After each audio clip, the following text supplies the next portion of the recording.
जय श्री राम। मेरे मित्रों, श्री राम चैनल के दर्शकों को मेरा बार बार नमन।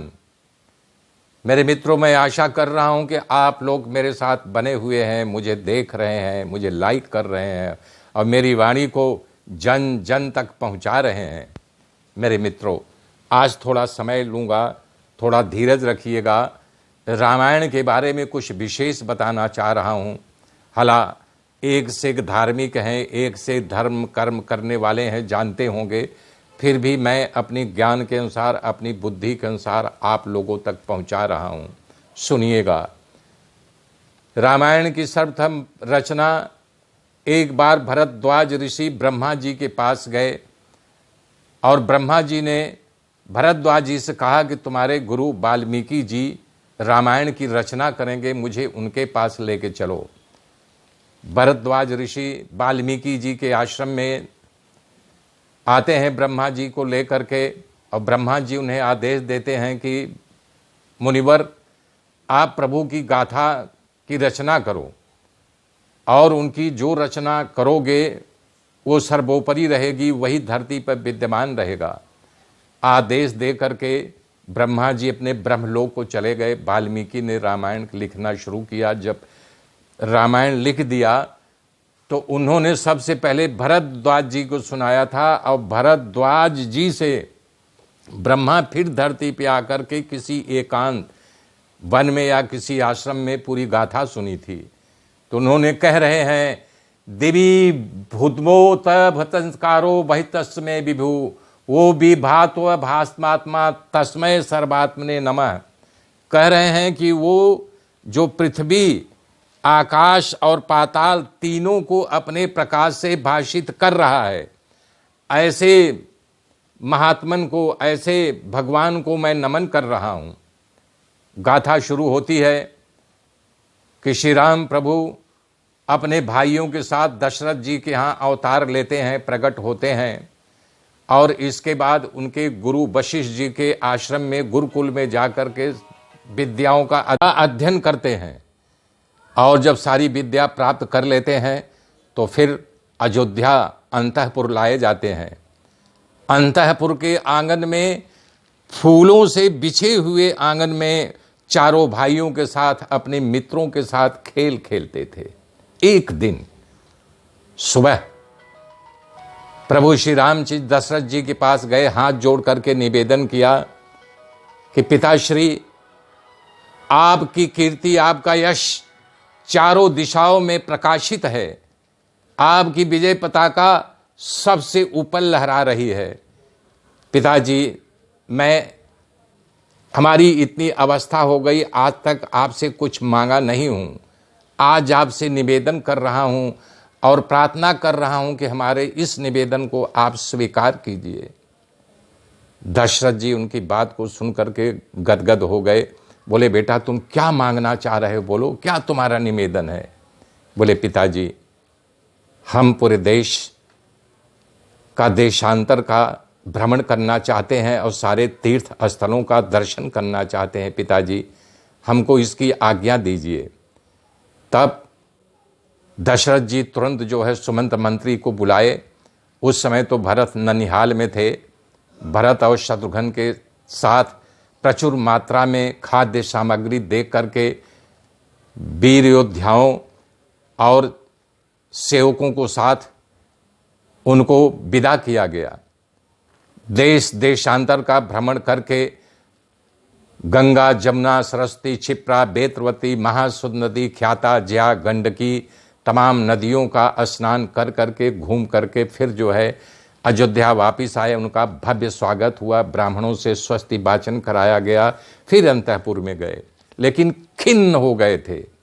उनके जो छड़ीदार, जो उनका सेवा में लगे थे, वो डरबस जब प्रभु श्री राम खाना नहीं खाते तो वो भी नहीं खाते थे, अनमने से हो गए थे। किसी अच्छी वस्तु को देख करके भी उनको आकर्षित नहीं करती थी।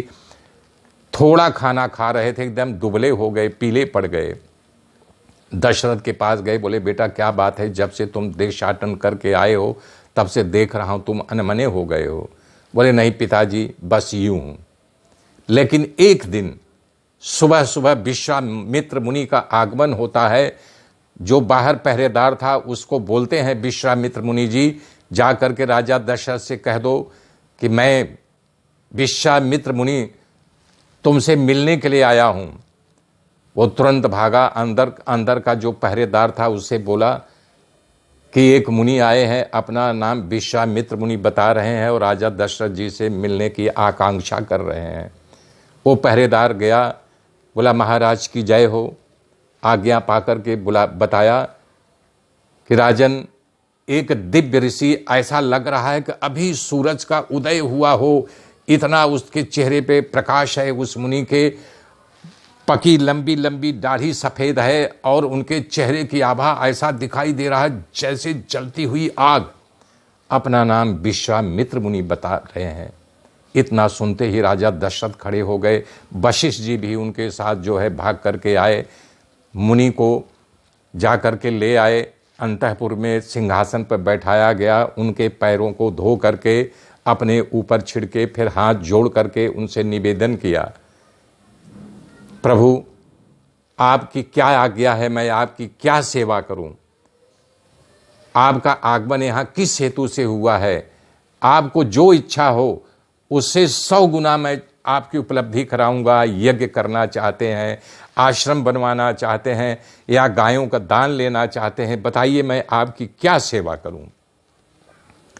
इस बात को सुनकर के फिर विश्वामित्र जी ने कहा कि राजन, मैं अपने तेज, अपने तपस्या, अपने मंत्रों की सिद्धि से सब कुछ प्रकट कर सकता हूं, मुझे आपकी किसी चीज की आवश्यकता नहीं है। लेकिन रघुकुल की रीति चली आई है, रघुकुल रीति सदा चली आई, प्राण जाए पर बचन जाई।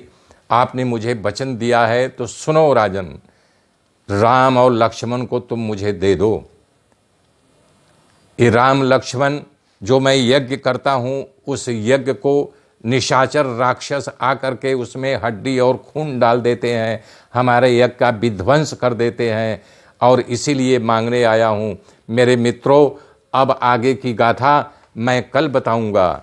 अब ये गाथा उस समय है जब रावण सीता का हरण करके अशोक वाटिका में ले जा करके रख देता है और उनको प्रलोभन दे करके अपने वश में करने का तमाम उपाय करता है। बहुत सारी नारियों का संग बना के जाता है, लेकिन सीता क्या बोल रही है?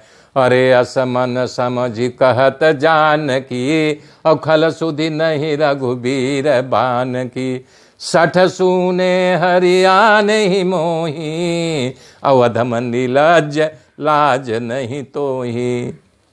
मेरे मित्रों, अब वहां दिखा रहे खल सुध नहीं रघुबीर बान की, तो रघुबीर के बान की सुध की कैसे दिला रही है, इसकी गाथा जोड़ रहा हूं। एक बार लंकेश रावण दशरथ की गाथा को सुन करके उसको पता चल गया था कि इन्हीं के पुत्रों के द्वारा हमारी मृत्यु है, तो वहां देखने के लिए पहुंचा कि देखूं कि इसकी विजय गाथा कैसे है। तो शेर का रूप पकड़ करके सरयू के उस पार गायें चर रही थी, रंभाने लगी, तो अपने दिव्य दृष्टि से देखे तो एक शेर जो है अतिक्रमण करने जा रहा था। तुरंत उन्होंने अपने मंत्रों से बाणों का समूह बनाया और बोले हा, और बाण तेज गति से रावण की तरफ दौड़ा और शेर गायब हो गया। उसका विमान वही था, विमान में बैठ करके भाग गया और गायें जो है रंभाना बंद कर दी। और वहाँ से तो भागा, फिर आकर के अयोध्या में महल जहाँ रनिवास था, उस महल को जोर जोर से झकझोरने लगा। रानियां भयातुर हो गई, चिल्लाने लगी। फिर रावण जो है अपना विमान लेकर के भगा। जब दशरथ जी वहाँ आए तब जो है रानियां बेहबल हो गई थी, बोले ऐसे ऐसे कोई आया था जो महल को हिला दिया और पूरा महल जो है हिल गया और भाग गया। तब उन्होंने अपना अनेक ध्यान लगाया, देखे रे तो रावण था। तो उन्होंने फिर बाणों को समूह करके इकट्ठा किया, मंत्र को पढ़ा और पकड़े हुए बाण पर फूंक दिए। वो हजारों की तादाद में रावण का पीछा करते हुए, वो तो जल्दी विमान से था पहुंचा, तो जो है मंदोदरी देख ली, बोले तुम कहाँ गए थे? बोले ऐसे ऐसे। बोला तुम अपना प्राण और पूरे लंका का प्राण बचाना चाहते हो तो जल्दी अपने इस राजसी वस्त्रों को उतारो, स्त्रियों का नहीं कि जो है वस्त्र धारण करो और हमारे पीछे खड़े हो जाओ, नहीं लंका का अभी नाश हो जाएगा।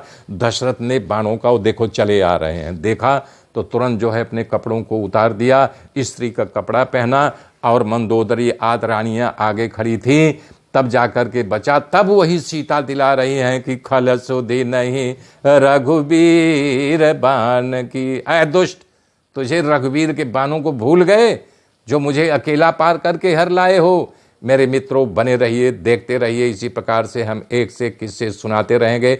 जय श्री राम, जय श्री राम, जय श्री राम।